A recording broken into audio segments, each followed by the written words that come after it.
The Archan Vidhi is to engage all the senses in the service of the Lord. Of course, here there is no such example, but in India there are temples. There are temples in which the Lord is so nicely decorated. There are big temples.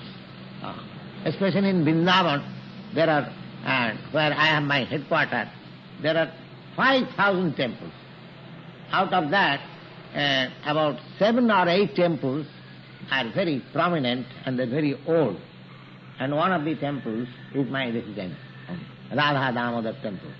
Now, in all these temples, the deities, they are so nicely decorated.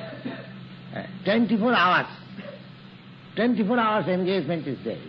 And early in the morning, early there will be Mangalaratri at 4 o'clock. The Lord, it is understood that Lord gets up from his sleeping. So the first there is offering of worship, which is called Mangalaratri.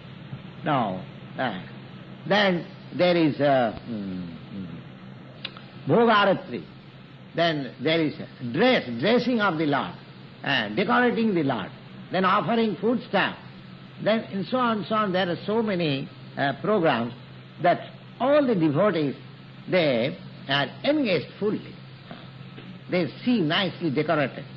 If you want artistic decoration, just apply to the Lord. See how artistically he is decorated. So that satisfies the demands of my eyes.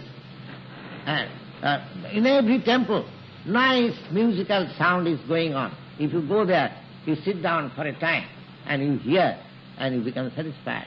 So the ear is satisfied, the eyes are satisfied. Then you take very nice, palatable, the food stuff offered to the deity, and you are offered the prasadam as remnants. So these arrangements are there. And not only in Vrindavan, in every town, still the system is going on. That means our senses, in a different way, they are engaged. They are engaged. Spiritually engaged. So that process is very good for the neophytes. Those are beginners. The archan process, the deity worship in the temple is very nice. But apart from all those engagements where it is not possible, this singing or glorifying the Supreme Lord, or this simple song, Hare Krishna, Krishna Krishna, Hare Hare, Hare Ram, Ram Ram, Hare Hare. It will elevate certainly to the highest extent if you do it very nicely and seriously.